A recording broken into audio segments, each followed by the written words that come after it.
बिस्मिल्लाहिर्रहमानिर्रहीम। दोबारा हम स्टार्ट करते हैं। आज का हमारा टॉपिक है जी सर्वे। सर्वे बेसिकली हम एक मोहतात अंदाजे से इंफॉर्मेशन इकट्ठा करने का एक कोई हमारे पास टूल है।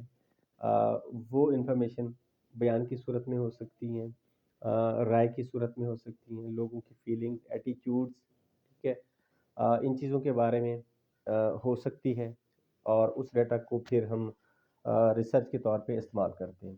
तो बेसिकली डाटा इकट्ठा करने का एक टूल है और मुख्तलिफ तरीक़ों से ये डाटा इकट्ठा किया जाता है। हर तरीके को हम सर्वे के मुख्तलिफ तरीके मेथड्स कहते हैं।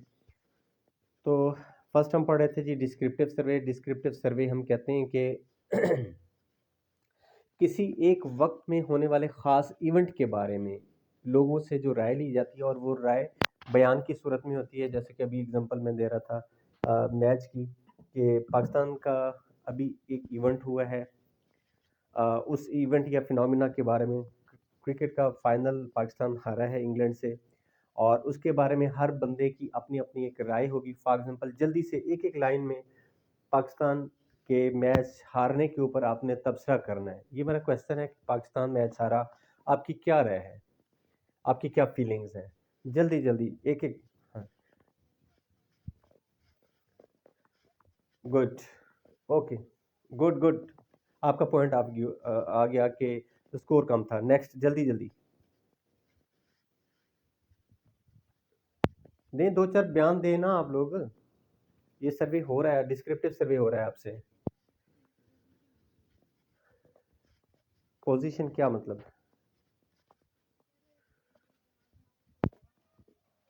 Fielding position. फील्डिंग पोजीशन आप कह रहे हैं ठीक नहीं थी। Okay, next.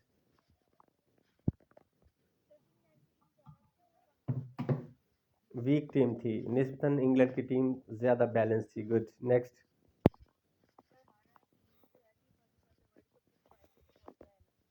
Good, positive approach. Next.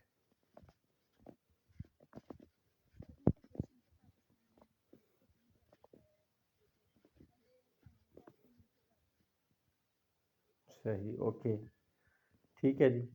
अच्छा। गुड।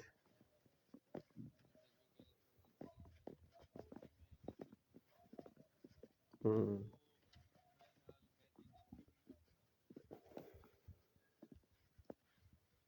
ओके, तो जो भी आपने ये डाटा दिया उसको 10 बंदों से, फॉर एग्जांपल हमने डाटा लिया, 100 से लिया, 1000 से लिया, उसकी फिर हम परसेंटेज निकालेंगे कि 25% लोग कह रहे हैं फील्डिंग अच्छी नहीं थी, 25% लोग कह रहे हैं कि जी बैटिंग अच्छी नहीं थी, 25% लोग कह रहे हैं चलें जी अच्छी बात है कि पाकिस्तान जीता तो सही, इट्स ओके।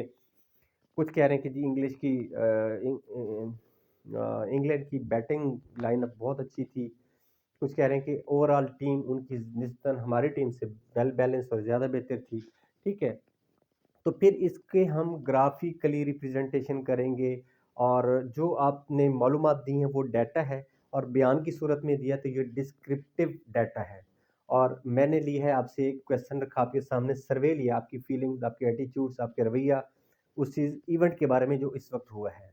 ठीक है, ये था डिस्क्रिप्टिव सर्वे। बहुत आसान। ओके जी, नेक्स्ट है कंपैरेटिव सर्वे। तकाबली, मवाजना करना। तकाबली सर्वे में क्या होगा कि इंटेंडेड टू कंपेयर टू और more research situation in term of some pre selected criteria. पहले से एक हमने क्राइटेरिया, तरीकाकार, मयार, क्राइटेरिया हम मयार को कहते हैं, पहले से हमारे पास एक मयार है। उस मयार के ऊपर कौन सी चीज़ें पूरी उतर रही हैं, कौन सी नहीं उतर रही, उसके बारे में हमने राय लेनी है। तो एक फॉर एग्जांपल इसका आपको मैं बताऊं कि फिज़िकल एजुकेशन, टीचर की जॉब्स आ रही हैं, ठीक है, उसमें आपने तैयारी कर रहे हैं आप लोग फिज़िकल एजुकेशन के हवाले से, और सर सगीर साहब के पास आप तैयारी कर रहे हैं। तो अ, आपका जो एक लेवल था कि इस लेवल की तैयारी हमने करनी है, ठीक है, या जो आपके टेस्ट अगर लिए जाएं उसको देखते हुए या जो जितना आप चलें सीख रहे हैं, उस हवाले से आप मुवाज़ना करें कि पहले से आपने जो क्राइटेरिया सेट किया हुआ था कि हमारी इस लेवल तक तैयारी होगी, सर के पास हम पढ़ेंगे, तो आप किस हद तक वो समझते हैं कि आपकी तैयारी वैसी हो रही है जो आपने पहले से एक मियार सेलेक्ट किया हुआ था, या उससे कम हो रही है, या उससे अच्छी हो रही है, या नहीं हो रही? ठीक है, तो इस तरह का जब आप बयान देंगे, कोई कोई बच्चे, चले मैं आपकी तरफ से मैं जवाब दे रहा हूँ ताकि टाइम, कुछ बच्चे बच्चे कहते हैं कि नहीं जी, हमने तो बहुत हाई लेवल सोचा हुआ था कि इस तरह से पढ़ेंगे, ऐसे करेंगे, वैसे करेंगे, लेकिन अब उस तरह की तैयारी नहीं हो रही है। ठीक है, कुछ बच्चे कहेंगे हाँ जी ठीक हो रहा है, बस ठीक है, इट्स ओके। कुछ बच्चे कहेंगे हाँ जी अच्छी तैयारी हमारी हो रही है। ठीक है, हो सकता है कुछ बच्चे ये भी कह दें कि जी बहुत अच्छी तैयारी हो रही है हमारी, जो हमने शायद सोचा था उससे कुछ बेहतर हो रही है। मतलब हर बंदे की अपनी अपनी एक राय होगी, लेकिन किसके बारे में? जो एक पहले से आप लोगों ने, हर बंदे ने क्राइटेरिया सेट किया था, या जो मैंने आपको एडवर्टाइजमेंट आपने पढ़ी, वो मेरा क्राइटेरिया सेट था। ठीक है, कि हम जी इसमें एमसीक्यूज भी डिस्कस करेंगे, थ्योरी भी पढ़ेंगे, टेस्ट भी होगा, वगैरह वगैरह। तो अगर मैं उस क्राइटेरिया के ऊपर पूरा उतर रहा हूँ जो मैंने पहले से सिलेक्ट किया हुआ था, जो पहला मेरा मेयार मैंने आपको बताया था, मैं उस पे पूरा उतर रहा हूँ या नहीं उतर रहा, इस चीज़ के बारे में जो आप लोगों की राय होगी वो होगी कंपैरेटिव सर्वे। आई थिंक समझ आ गया होगा। क्लियर? ओके जी, नेक्स्ट तीसरी सर्वे की टाइप है जी plan to evaluate some aspect of research situation in term of pre selected criteria. अच्छा जी, ये एवेल्युएशन हम कहते हैं जायज़ा लेने को। जो पहले से क्राइटेरिया, ये उससे मिलता जुलता है। आपने एक मयार सेट किया हुआ पहले, उस मयार के ऊपर रैंकिंग करनी है, पोजीशन देनी है। ठीक है, एवेल्युएशन का मतलब आपको पता ही है कि जजमेंट बनाना। एवेल्युएशन कब किया जाता है? जब आप एक फाइनल सर्टिफिकेट जारी करें, जजमेंट दें पास फेल की। ठीक है, तो ये वाला सर्वे उस वक्त किया जाता है, प्लान किया जाता है कि रिसर्च की जो एक सिचुएशन है, पहले से जो क्राइटेरिया तय किया हुआ है उसके मुताबिक। एक मिनट, कौन है? सदफ जाहिद। ओके जी, ठीक है जी। अच्छा, फिर एक और नाम दिया जाता है जी normative survey. It deals with the construction और कंप्लायंस ऑफ नॉर्म्स। अच्छा, नॉर्म्स क्या होते हैं? नॉर्म्स बेसिकली मयारात होते हैं।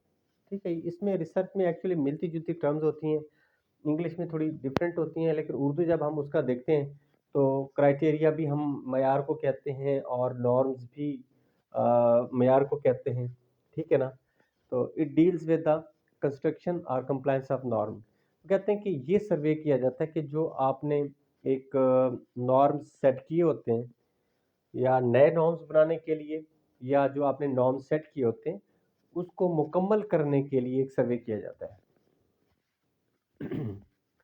फॉर एग्जांपल, एक नारा था पिछली गवर्नमेंट में, जो परवेज इलाही साहब की पिछली गवर्नमेंट थी, उसमें कि हमारा ख्वाब पढ़ा लिखा पंजाब। याद होगा आप सब लोगों को, शायद आप थोड़े से छोटे होंगे, 2002 से लेके 2007 तक। ठीक है जी, इस टेन्योर में, और एजुकेशन में काफ़ी अच्छी प्रोग्रेस हुई थी उस दौर में। बहुत सारे प्राइमरी स्कूल्स, मिडिल और काफ़ी इदारा जात वो कायम हुए थे उस दौर में। तो वो इसलिए मुझे एक नैरेटिव याद है, वो उन्होंने नॉर्म सेट किया था, हमारा ख्वाब पढ़ा लिखा पंजाब। अच्छा, उसके लिए उन्होंने कोशिशें की। बाद में सर्वे अगर किया गया तो उसमें जो रिजल्ट सामने आए कि जो इन्होंने ख्वाब नॉर्म सेट किया था कि हमारा ख्वाब पढ़ा लिखा पंजाब, के पूरा पंजाब पढ़ लिख जाए, तो वो किस हद तक उस पंजाब को पढ़ाने लिखाने में कामयाब हुए। ठीक है जी, जो नॉर्म्स उन्होंने सेट किया उस नॉर्म्स की तकमील के लिए, या कितनी हद तक वो तकमील हुई। समझ आ रही है बात? तो ये सर्वे जब लिया गया, पता चला जी तकरीबन 60% जो पंजाब की आवाम है वो पढ़ लिख गई है, 100% नहीं, तो 60% वो नॉर्म्स की कंप्लीशन हो गई है। Okay, clear?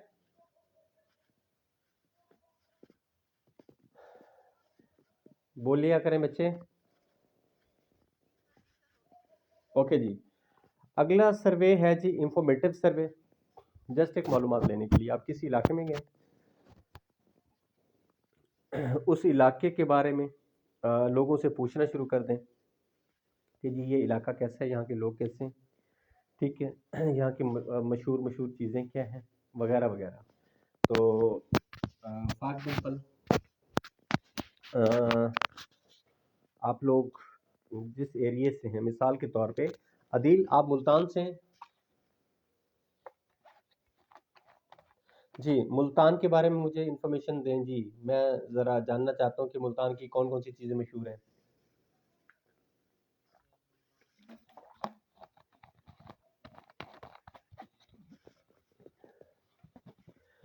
जी, इसको शॉर्ट शॉर्ट अंदाज में कहें कि मुल्तान पाकिस्तान का सबसे कदीम शहर है। मुल्तान के छः, ये अदील की तरफ से मैं जवाब दे रहा हूँ ज़रा जल्दी जल्दी। मुल्तान के 6 दरवाजे ऐसे भाई, ठीक है जी, 6 गेट हैं, 6 दरवाजे हैं। अच्छा और मुल्तान ये जो मुस्लिम वॉरियर थे मोहम्मद बिन कासिम, ये भी मुल्तान तक आए थे सिंध के रास्ते, ठीक हो गया। और मुल्तान की मशहूर चीज़ें जो हैं वैसे तो बहुत सारी हैं, क्योंकि मैं मुल्तान बहुत सारा सोन हलवा बिल्कुल अब जी जी, तो एक शेर में बहुत सारी चीज़ें मशहूर हैं। मुल्तान का लिमका, मुल्तान का सोन हलवा, मुल्तान की बहुत सारी चीज़ें थी मशहूर। लेकिन एक शेर में इसको ये भी कहते हैं, वहाँ पे कब्रिस्तान भी बहुत ज़्यादा हैं, गर्मी भी है, फ़कीर भी आपको देखने में बहुत मिलेंगे क्योंकि दरबारें हैं, मज़ारात हैं, ठीक है। तो वो कहते हैं जी कि चार तोहफ़ा अज़ मुल्तान, मुल्तान के 4 तोहफ़े हैं, जिसमें गर्मी, गर्द, गदा, गोरिस्तान। आप लोग ये जो मुल्तानी मिट्टी लगाते हो, ये क्या है? मट्टी है ना? ये भी बाज़ औक़ात बाज़ारों में बिकती है जी, मुल्तानी मिट्टी। नाम सुना हुआ है? हाँ जी। जी, जी, वही। जी, तो ये मट्टी भी, मड गर्द भी, गदा, फ़कीर वग़ैरह गोरिस्तान, कब्रिस्तान को कहते हैं। तो ख़ैर ये थी जो मैंने एक इन्फॉर्मेशन ली किसी इलाके के बारे में। अब मैं किसी एक शख़्स के बारे में आपसे राय ले सकता हूँ, ठीक है। पॉलिटिकल चलें जी, पॉलिटिकल पॉलिटिक्स को तो हम डिस्कस ही नहीं करते ना। क्रिकेट हमारा एक सब्जेक्ट है जी। बाबर आज़म की कप्तानी के बारे में आपसे राय ली जा सकती है। कुछ लोग कहेंगे जी इसको ओपन करना चाहिए, कोई कहेंगे जी नहीं इसको वन डाउन आना चाहिए, कोई कहेंगे जी इसको कप्तानी छोड़ के बैटिंग पे फोकस करना चाहिए, वगैरह वगैरह, ठीक हो गया। तो किसी शख्स के बारे में मालूमाती सर्वे, किसी इदारे के बारे में, जैसा भी यूनिवर्सिटी के बारे में पहले मैंने लिया था, या किसी सिटी के बारे में, ठीक है, इंफॉर्मेशन के लिए, मालूमात में इजाफे के लिए जो सर्वे किया जाता है उसको कहते हैं इंफॉर्मेटिव सर्वे। क्लियर? हाँ, इसको केस स्टडी भी कहा जाता है कि किसी एक चीज़ के बारे में आप ज़्यादा मालूमात ले रहे हैं। अच्छा जी, अब हम आ जाते हैं बहुत ही इम्पोर्टेंट चीज़ के टूल्स ऑफ सर्वे। वो कौन कौन से टूल्स हैं जिनसे आप सर्वे कर सकते हैं, ठीक है जी। वो ये 4 हैं बेसिकली। ऑब्जर्वेशन है, क्वेश्चनायर है, और इंटरव्यू और ओपिनियनेयर है। ऑब्जर्वेशन हम कहते हैं जी कि अपनी 5 सेंसेस को और साइंटिफिक इंस्ट्रूमेंट को यूज़ करते हुए मज़ाहिर कुदरत का बगौर जायज़ा लेना ऑब्जर्वेशन कहलाता है, ठीक है। फॉर एग्जांपल एक पेशेंट है, उसको आप देख रहे हैं, एक बंदा है, खिलाड़ी है, इंजर्ड हो गया या बीमार है, आप उसका जायज़ा लेते हैं अपने सेंसेस को इस्तेमाल करते हुए। सेंस ऑफ साइट, उसका चेहरा उतरा हुआ है, ठीक है। सेंस ऑफ हेयरिंग, वो कराह रहा है दर्द से, ठीक है। सेंस ऑफ साइट आप इस्तेमाल कर रहे हैं, और आप सेंस ऑफ टच इस्तेमाल करके उसको देख रहे हैं कि इसको बुखार भी है, टेम्परेचर भी है, ठीक है। ये अपनी सेंसेस को इस्तेमाल करके आप एक जायज़ा ले रहे हैं, और फिर आप देखना चाहते हैं कि अच्छा इसका कोई फ्रैक्चर तो नहीं हुआ। अब साइंटिफिक इंस्ट्रूमेंट इस्तेमाल करते हैं, एक्सरे मशीन या कोई और चीज़। फिर थर्मामीटर इस्तेमाल करेंगे, वो भी साइंटिफिक इंस्ट्रूमेंट है। बुखार है तो कितना है, ब्लड प्रेशर चेक करने के लिए स्फिग्मोमैनोमीटर इस्तेमाल करेंगे कि जी इसको इसका बीपी कितना है वगैरह वगैरह, शुगर, ये वो टेस्ट। तो साइंटिफिक इंस्ट्रूमेंट और अपनी फाइव सेंसेस को इस्तेमाल करते हुए किसी भी चीज़ का बहुत जायज़ा लेना ऑब्जर्वेशन कहलाता है। और ऑब्जर्वेशन जैसा कि आप मैच देखते हैं, मैच देखते वक्त आप खिलाड़ियों का जायज़ा ले रहे हैं, एक टीम का जायज़ा ले रहे हैं, दोनों टीम का जायज़ा ले रहे हैं, माँ बच्चे का जायज़ा ले रही है, उस्ताद अपने स्टूडेंट्स का जायज़ा ले रहा है। सॉरी, जायज़ा मैं बार बार कह रहा हूँ, ऑब्जर्वेशन कर रहा है। ये ऑब्जर्वेशन का वर्ड आना चाहिए यहाँ पे। ठीक हो गया जी। अच्छा, अब ये ऑब्जर्वेशन होता है जी, इसकी मज़ीद कुछ टाइप्स होंगी कि एक लॉन्गिट्यूडनल ऑब्जर्वेशन होता है और दूसरा होता है क्रॉस सेक्शनल ऑब्जर्वेशन। अच्छा, लॉन्गिट्यूडनल नाम से ही ज़ाहिर है, लंबे अरसे तक किसी एक ही चीज़ का मुशाहदा करना, एक ही चीज़ को देखना। जैसे कि बच्चे की डेवलपमेंट ग्रोथ है, बच्चा पैदा होता है और उसके बाद 10 साल तक, 20 साल तक उस बच्चे की ग्रोथ और सारी चीज़ें उसको ऑब्ज़र्व करना। ठीक है जी, ये लॉन्गिट्यूडनल लंबे अरसे तक एक ही बच्चे का आप मुशाहदा कर रहे हैं। एक होता है क्रॉस सेक्शनल ऑब्जर्वेशन कि आप बैक वक्त बहुत सारी चीज़ों का मुशाहदा कर रहे होते हैं। ठीक है, ग्राउंड में बैठे हुए आप मुख्तलिफ खिलाड़ियों का उनका टेक्निक भी देख रहे हैं, उनका एग्रेशन भी देख रहे हैं, उनका अराउजल भी देख रहे हैं, उनका एक दूसरे के साथ कोहियन भी देख रहे हैं। ठीक है जी, उनका गुस्सा भी देख रहे हैं, उनकी खुशी भी जज कर रहे हैं। ठीक है, और उनकी टीम में इन्वॉल्वमेंट वगैरह वगैरह जो भी चीज़ है, ये सारी चीज़ें एट अ टाइम ऑब्जर्व कर रहे हैं। तो इस मुशाहदे को हम कहते हैं क्रॉस सेक्शनल ऑब्जर्वेशन। ठीक है, तो बाज़ औक़ात ये होता है कि एक आपकी टीम है, उसको भी ऑब्ज़र्व कर रहे हैं। जैसे कि इंग्लैंड पाकिस्तान का मैच हुआ, उसमें हमने दोनों टीमों को ऑब्ज़र्व किया, पाकिस्तान के खिलाड़ियों को भी और उनके खिलाड़ियों को भी। ठीक है, तो एट अ टाइम सिमल्टेनियसली बहुत सारी चीज़ों को ऑब्ज़र्व करना या एक से ज़्यादा टीमों को ऑब्ज़र्व करना वगैरह वगैरह।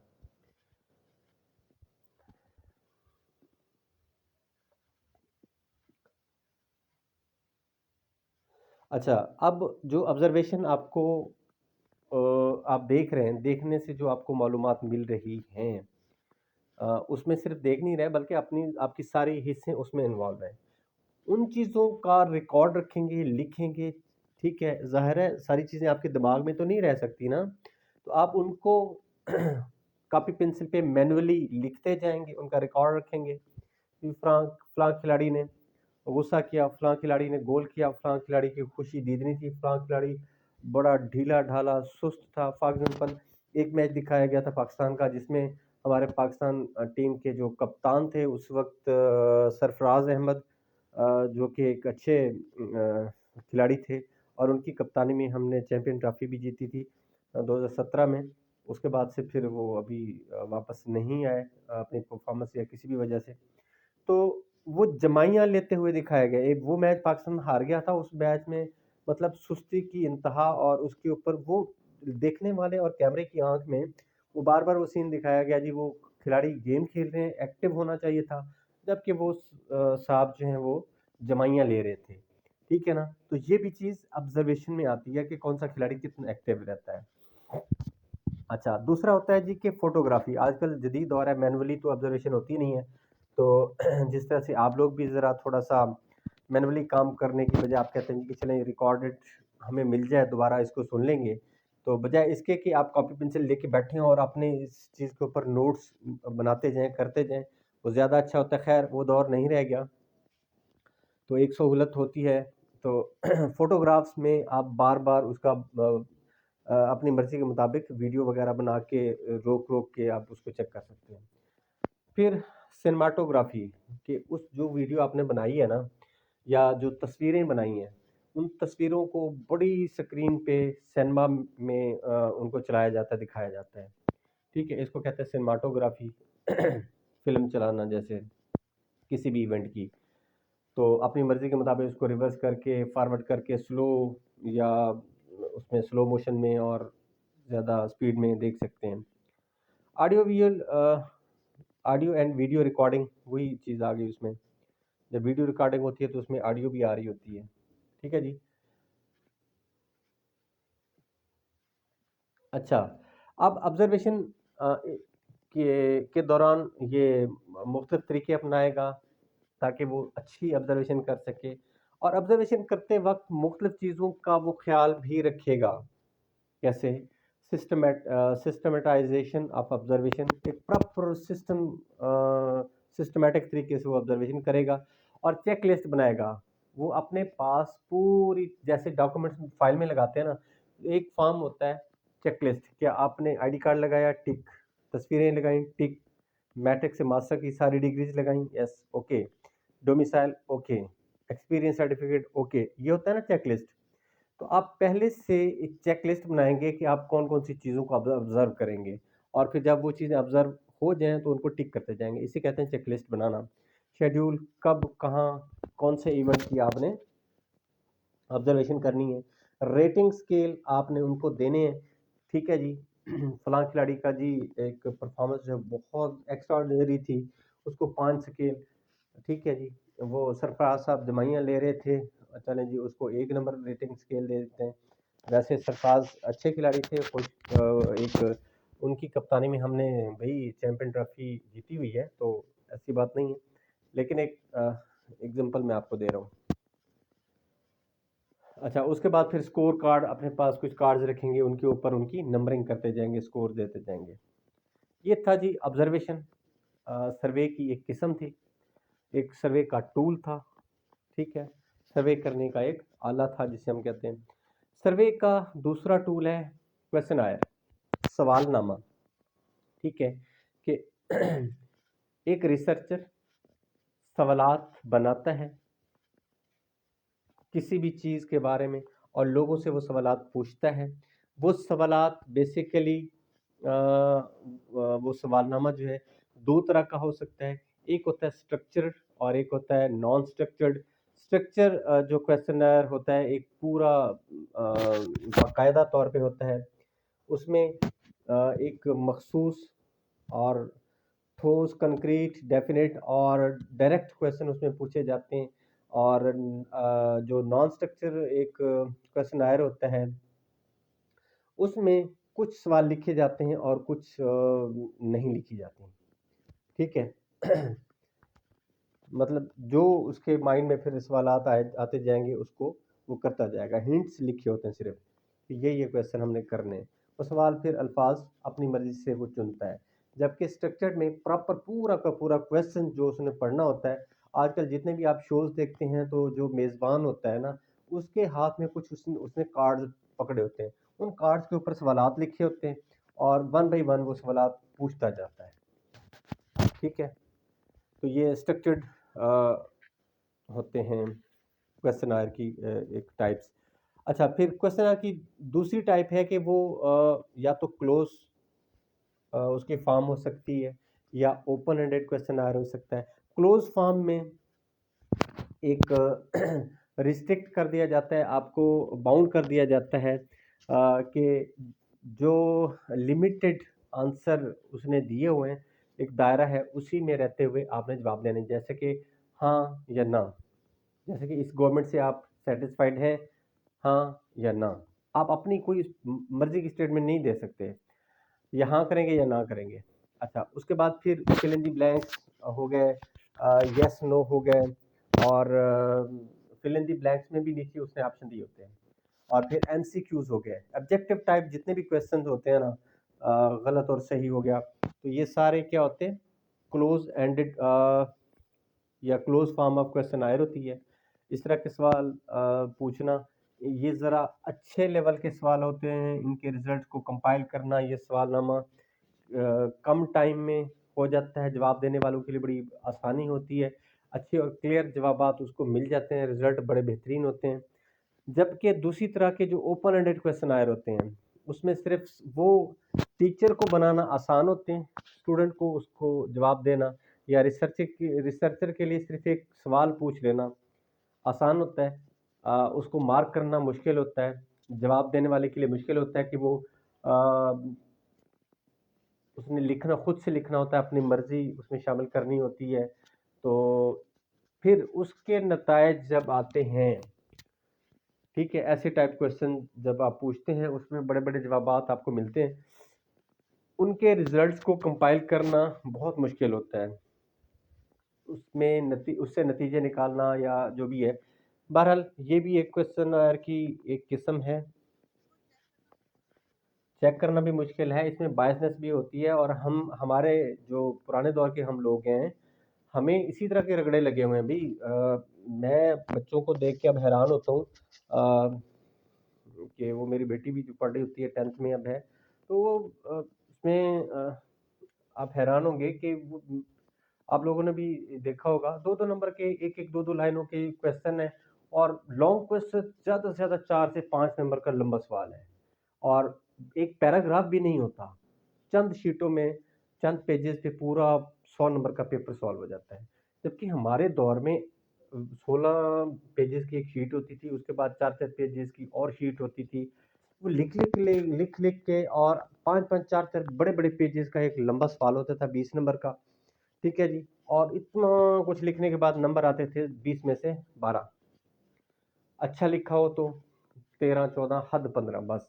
उन्होंने कसम खाई होती कि हमने 5 नंबर काटने ही काटने हैं। ठीक है, हाँ, मास्टर लेवल पे अब भी ऐसे ही है।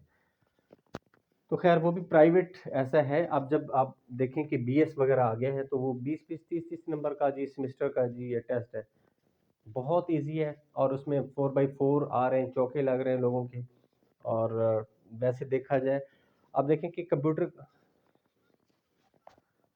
जिन्होंने थ्योरेटिकली प्राइवेट पढ़ा होता है, हाँ जी, अब हैरान होंगे कि पीपीएससी में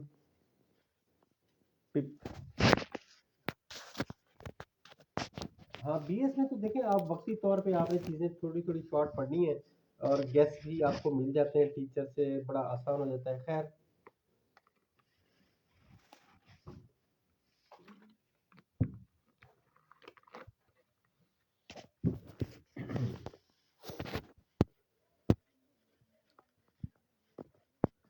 हाँ जी, बिल्कुल करना चाहिए।